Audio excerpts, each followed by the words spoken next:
வணக்கம். ஏப்ரல் 22ஆம் தேதி இன்னைக்கு வியாழக்கிழமை. பங்குச் சந்தையில நடந்த சில விஷயங்கள விரைவாக பார்க்கலாம். முக்கியமான தகவல், நான் செபி ரெஜிஸ்டர்ட் அட்வைசர் கிடையாது. இந்த வீடியோல காட்டக்கூடிய அனைத்து கம்பெனிகளும் வெறும் இன்ஃபர்மேஷனல் பர்ப்பஸ்க்காக மட்டுமே. முதலீடு செய்யுங்கன்னு சொல்ற வீடியோ கிடையாது.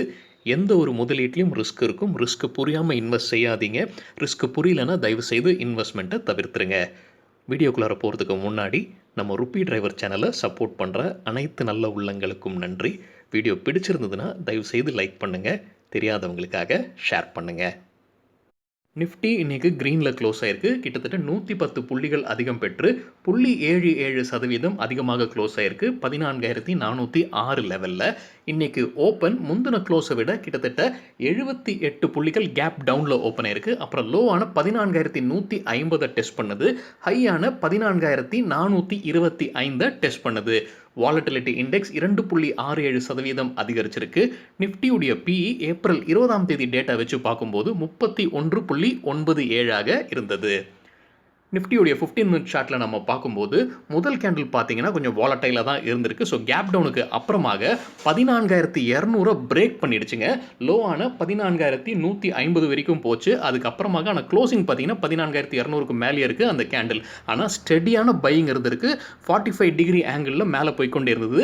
நேற்று வீழ்ச்சியோடைய வீரியம் இன்னைக்கு ஏற்றத்தில் இல்லை, இருந்தாலும் ஒன் வே டிராஃபிக் மாதிரி மேலே போயிருக்கு இன்னைக்கு நிஃப்டி. ஸோ க்ளோசிங் பார்த்தீங்கன்னா 14,406 க்ளோஸ் ஆயிருக்கு. ஒரு முக்கியமான ஒரு அப்சர்வேஷன் பார்த்தீங்கன்னா, கடந்த 3 நாள் ட்ரேடிங் டேஸில் 14,200 3 நாட்களும் டெஸ்ட் பண்ணியிருக்கு நிஃப்டி. ஸோ அடுத்த தடவை திருப்பி டெஸ்ட் பண்ணும்போது அது பிரேக் ஆகிறதுக்கான வாய்ப்புகள் அதிகமாக இருக்கும். செக்டர் வைஸ் பர்ஃபார்மன்ஸில் பேங்கிங் செக்டர் 2.15% அதிகரித்தது. ஃபினான்ஷியல் சர்வீசஸ் 2.13% அதிகரித்தது. மீடியா செக்டர் 1.8%, பிரைவேட் செக்டர் பேங்கும் 1.8% அதிகரித்தது.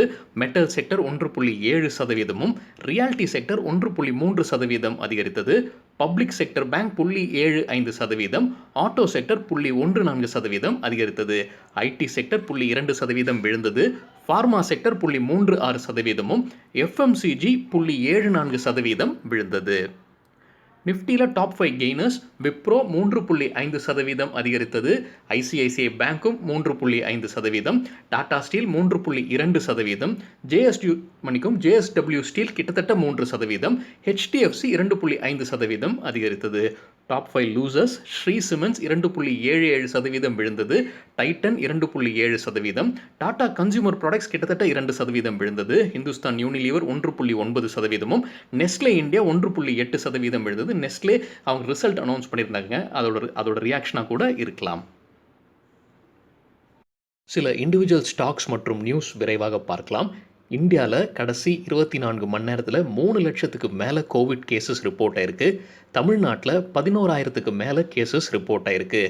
ஆக்சிஜன் சப்ளை தட்டுப்பாடு இருக்கிறது. 6 ஹைகோர்ட்டில் கேஸ் நடந்துக்கிட்டு இருக்குங்க. இப்போது சுப்ரீம் கோர்ட் தானாகவே முன் வந்து ஆக்சிஜன் சப்ளை குறித்து பிளான் கொடுக்கணும் அப்படின்னு மத்திய அரசை கேட்டிருக்கு. இது என்டிடிவி பத்திரிகையிலேருந்து நமக்கு கிடைத்த செய்தி. மேலும் என்டிடிவி பத்திரிகையில் என்ன சொல்லியிருக்காங்கன்னா, சுப்ரீம் கோர்ட்டும் சில ஹைகோர்ட்டும் மத்திய அரசை நல்லா விமர்சனம் செஞ்சுருக்காங்க இந்த விஷயத்துலன்னு சொல்லியிருக்காங்க. ஆக்சிஜன் டிமாண்ட் அதிகரிக்கிறதுனால சில ஸ்டீல் கம்பெனிஸ் தானாகவே முன் வந்து ஆக்சிஜன் சப்ளை அவங்க கம்பெனியில் தயாரிக்க போகிறதாக அறிவிச்சிருக்காங்க.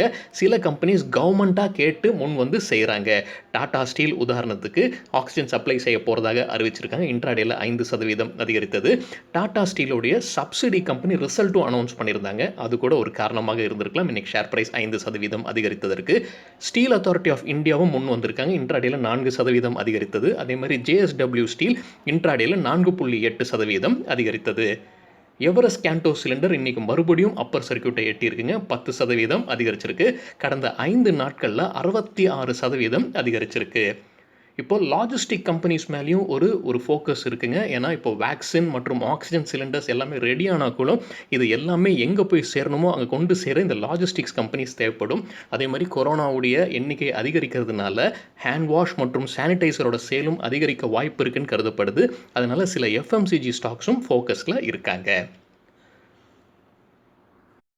லார்சன் அண்ட் டூப்ரோ உடைய ஒரு சப்சிடரி கம்பெனியான எல்என்டி கன்ஸ்ட்ரக்ஷனுக்கு ஒரு புது ப்ராஜெக்ட் சவுதி அரேபியாவிலேருந்து கிடைச்சிருக்கு. ப்ராஜெக்டோட மதிப்பை கம்பெனி வெளியிடலை. 1000 to 2,000 கோடி ரூபாய் இதற்கு மதிப்பு இருக்கலாம்னு கருதப்படுது. ஸ்ரீ சிமெண்ட்ஸ் இன்னைக்கு இன்ட்ராடேல 4% விழுந்திருக்குங்க. ஒரு நெகட்டிவ் நியூஸ் இருக்கு. ஒரு கார்ப்பரேட் கவர்னன்ஸ் இஷ்யூ இருக்கு. ஹோல்டிங் கம்பெனியான என்பிஐ இண்டஸ்ட்ரியல் ஃபினான்ஸ் கம்பெனி வந்து அவங்க கையில இருந்த சில அன்லிஸ்டட் கம்பெனிஸ் உடைய ஷேர்ஸ புரமோட்டர்ஸ்க்கு வித்திருக்காங்க 89 கோடி ரூபாய்க்கு. ஆனா அதோடைய ஆக்சுவல் மதிப்பு 3000 கோடிக்கு மேல இருக்கக்கூடும்னு எதிர்பார்க்கப்படுது. ஸோ இதுதான் குற்றச்சாட்டு. ரூல்ஸ் கரெக்ட்டா ஃபாலோ பண்ணல. அதே மாரி மைனாரிட்டி ஷேர் ஹோல்டர்ஸ் அப்ரூவல் வாங்கல அப்படின்னு. இது 2016, 17ஆம் ஆண்டுல நடந்த ஒரு விஷயம். ஸோ இது ஒரு காரணமாக இருந்திருக்கலாம். இன்னைக்கு ஸ்ரீ சிமெண்ட்ஸ் உடைய ஷேர் பிரைஸ் 4% விழுந்ததற்கு. India bulls housing finance limited இன்னைக்கு இன்ட்ராடேல கலக்கிட்டாங்க. 12% அதிகரிச்சிருக்கு. கம்பெனி தரப்புல இருந்து ஒரு அப்டேட்டும் இருக்குங்க. இந்தியா புல்ஸ் ஹவுசிங் ஃபினான்ஸ் லிமிடெடும் ஹெச்டிஎஃப்சியும் இணைந்து ஒரு கூட்டா சேர்ந்து ஹோம் லோன்ஸ் வழங்க போறதாக அறிவிச்சிருக்காங்க. ஹெச்டிஎஃப்சி தரப்புல இருந்து இதற்கு 80-20 அப்படின்ற ரேஷியோவையும் வெளியிட்டிருக்காங்க. 80% ஹெச்டிஎஃப்சி லோன் கொடுக்குற மாதிரியும் 20% India bulls housing finance loan கொடுக்குற மாதிரியும் இருக்கும் ஒரு செட்டப் அப்படின்னு அறிவிச்சிருக்காங்க. இந்தியா புல்ஸ் இன்னைக்கு 12% இன்ட்ராடேல அதிகரித்தது. ஹெச்டிஎஃப்சி 2.4% இன்ட்ராடேல அதிகரித்தது. டிசிபி பேங்க் லிமிடெட் டெக்ஃபினோ கேபிட்டல் அப்படின்ற கம்பெனியில் 9% ஸ்டேக் வாங்கியிருக்கிறதா ஒரு நியூஸ் இருக்கு. இது ஒரு நான் பேங்கிங் ஃபினான்ஷியல் கம்பெனி. பொரிஞ்சு வெல்லியத் ஓரியன் பெல்ல ஸ்டேக்கை குறைச்சிருக்கிறாரு. தெரியாதவங்களுக்காக பொரிஞ்சு வெல்லியத் இந்தியாவில் ஒரு பிரபலமான இன்வெஸ்டர்.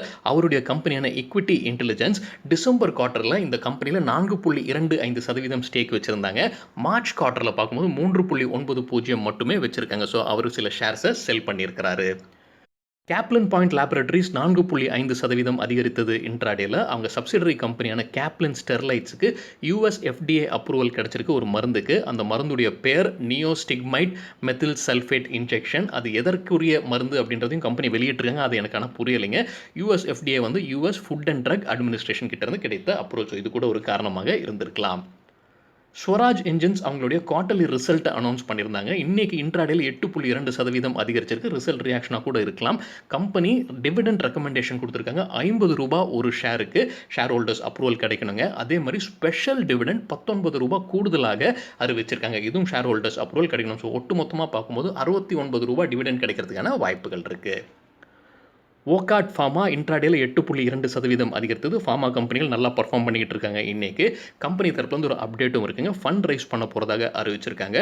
₹150 கோடி ஃபண்ட் ரைஸ் பண்ண போகிறாங்க. நான் கன்வெர்ட்டபிள் டிபென்ச்சர்ஸ் வழியாக, பிரைவேட் பிளேஸ்மெண்ட் வழியாக. Mahindra life space developers limited தரப்புலேருந்து ஒரு அப்டேட் இருக்குது. கம்பெனி அவங்களோட ஹோல்டிங் கம்பெனியான மஹிந்திரா அண்ட் மஹிந்திரா கிட்ட இருந்து 3.2 ஏக்கர் லேண்ட் வாங்க போகிறதாக அறிவிச்சிருக்காங்க பூனேல. இதில் ரெசிடென்ஷியல் ப்ராஜெக்ட் வரப்போகுதுன்னு அறிவிச்சிருக்காங்க. அடுத்த 6 மாதத்துக்குள்ளார இந்த டிரான்சாக்ஷன் முடிவடையும்னு கம்பெனி தரப்புலேருந்து சொல்லியிருக்காங்க. இன்ட்ராடேல 1.7% அதிகரித்தது.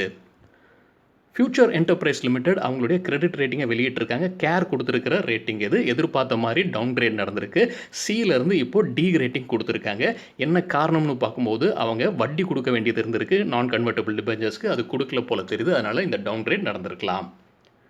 ஈஸ்மை ட்ரிப் கம்பெனி தரப்புலேருந்து ஒரு அப்டேட் இருக்குது. அவங்க ஜஸ்ட் டயல் கூட ஒரு பார்ட்னர்ஷிப்பில் வராங்க ஏர் டிராவல் சர்வீசஸ்க்காக.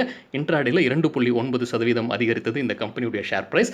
ஜஸ்ட் டயல் வழியாக ஈஸ்மை ட்ரிப்புக்கு பிஸ்னஸ் கிடைக்கிறதுக்கான வாய்ப்புகள் இருக்குன்னு எதிர்பார்க்கலாம். சாலசார் டெக்னோ இன்ஜினியரிங் புது ஆர்டர் கிடச்சிருக்குங்க. 2 ஆர்டர். ஒன்று 27.45 கோடி மதிப்பு, இன்னொன்று 20.25 கோடி மதிப்பு. ஸோ அது கூட ஒரு காரணமாக இருந்திருக்கலாம். இன்றைக்கி இன்ட்ராடேல 2.6% அதிகரித்தது இந்த கம்பெனியுடைய ஷேர் ப்ரைஸ். ரத்தன் டாடா அவர்கள் வந்து லாஜிஸ்டிக்ஸ் கம்பெனியான மெயிலிட்டில் இன்வெஸ்ட் செஞ்சுருக்கிறதா மணி கண்ட்ரோலில் அறிவிச்சிருக்காங்க. ஆனால் எவ்வளோ பணம் முதலீடு பண்ணியிருக்கிறாரு அப்படின்றது இன்னும் சொல்லலை. ஐசிஐசிஐ செக்யூரிட்டிஸ் லிமிடெட் அவங்களுடைய குவார்ட்டர்லி ரிசல்ட்டை அனௌன்ஸ் பண்ணியிருக்காங்க. அதன்படி consolidated profit year on year compare பண்ணும்போது 111% அதிகரிச்சிருக்கு. தெரியாதவங்களுக்காக இயர் ஆன் இயர்ன்றது இந்த குவார்ட்டர் கூட போன வருடம் இதே குவார்ட்டரை கம்பேர் செய்கிறது. அதே மாதிரி கன்சாலிடேட்டட் ரெவன்யூ பார்க்கும்போது இயர் ஆன் இயர் 54% அதிகரிச்சிருக்கு. ஃபைனல் டிவிடெண்ட்டையும் ரெக்கமெண்ட் பண்ணியிருக்காங்க. ஒரு ஷேருக்கு ₹13.50. இன்னைக்கு இன்ட்ராடேல 8.5% அதிகரித்தது ஐசிஐசிஐ செக்யூரிட்டிஸுடைய ஷேர் ப்ரைஸ். மெஜஸ்கோ அவங்களுடைய குவார்ட்டர்லி ரிசல்ட்டை அனௌன்ஸ் பண்ணியிருக்காங்க. ஒரு அப்சர்வேஷன் நான் பார்த்தேன் அந்த அந்த அவங்க வெளியிட்ட ரிப்போர்ட்டில்.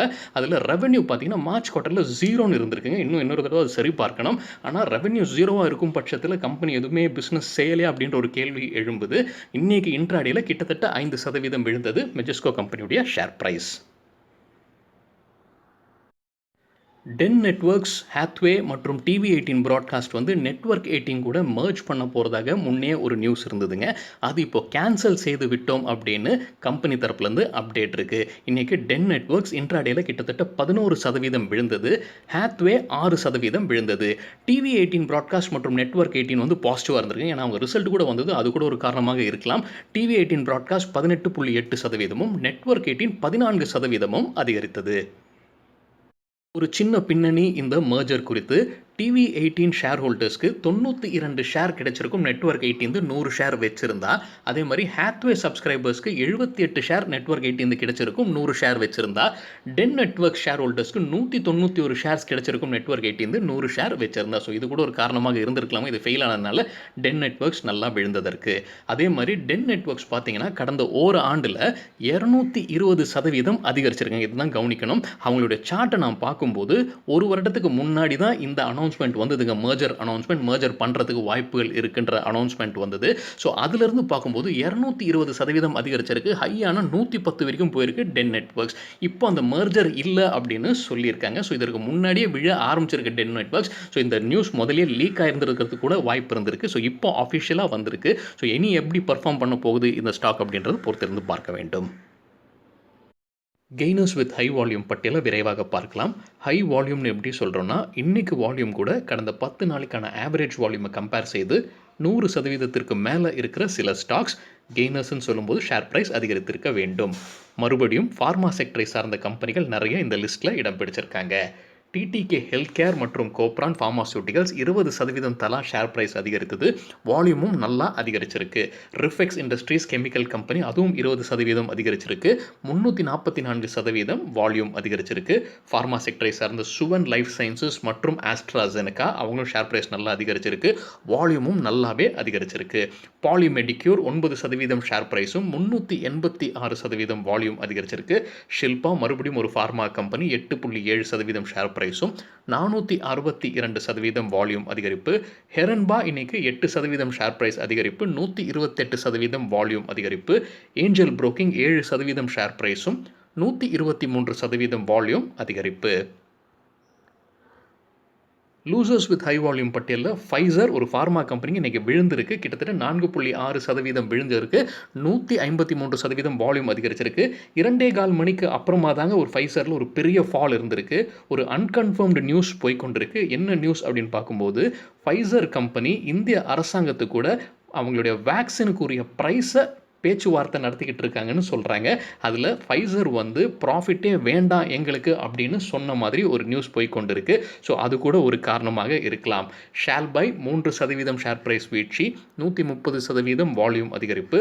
கிராஃப்ட்ஸ்மேன் ஆட்டோமேஷன் 2.8% ஷேர் ப்ரைஸ் வீழ்ச்சி, 180% வால்யூம் அதிகரிப்பு.